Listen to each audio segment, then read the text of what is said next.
તો અયોધ્યા ખાતે રામ મંદિર પ્રાણ પ્રતિષ્ઠા મહોત્સવ માટે અમદાવાદના છારોડી સ્વામિનારાયણ ગુરુકુળના સ્વામીને આમંત્રણ મળ્યું છે। અયોધ્યા જવા માટેનું સ્વામી માધવપ્રિયદાસજી તથા બાલકૃષ્ણદાસજીને આમંત્રણ આપવામાં આવ્યું છે। આ સાથે 22મી જાન્યુઆરીએ મેમનગર ગુરુકુળ ખાતે ભવ્ય કાર્યક્રમ યોજાશે, જેમાં રાત્રિ દરમિયાન ભવ્ય દીપોત્સવ અને આતિશબાજી કરાશે। આ કાર્યક્રમમાં ભક્તોને પ્રસાદ રૂપે લાડુનું વિતરણ કરવામાં આવશે।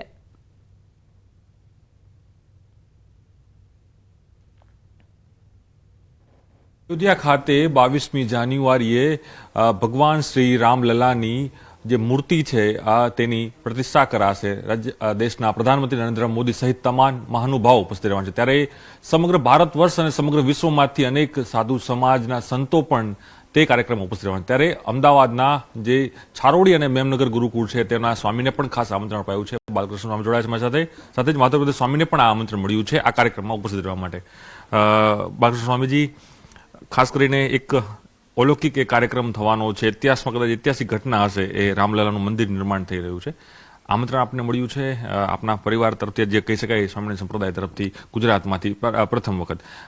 કઈ રીતની પ્રતિક્રિયા આપની પહેલી રહેશે, કારણ કે રામલલાનું મંદિર નિર્માણ થઈ રહ્યું છે? વાલા દેશવાસીઓ સૌને જય સ્વામિનારાયણ, જય સિયારામ। ખાસ કરીને આપણા સૌ કોઈની ઘણા વર્ષોની એક ઇંતજારી હતી, એક ઝંખના હતી। આપણા કેટલાય સાધુ સંતો, રામ ભક્તો, જેની રામ જન્મભૂમિ સાથે લાગણીઓ જોડાયેલી હતી, એમાં કેટલાય પોતાના બલિદાનો આપ્યા છે।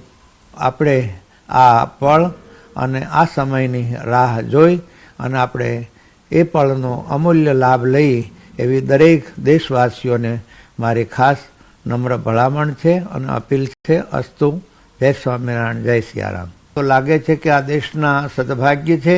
અયોધ્યા છે એટલે એ ઉત્તર પ્રદેશનું એક મોટું મહત્વનું સ્થાન છે।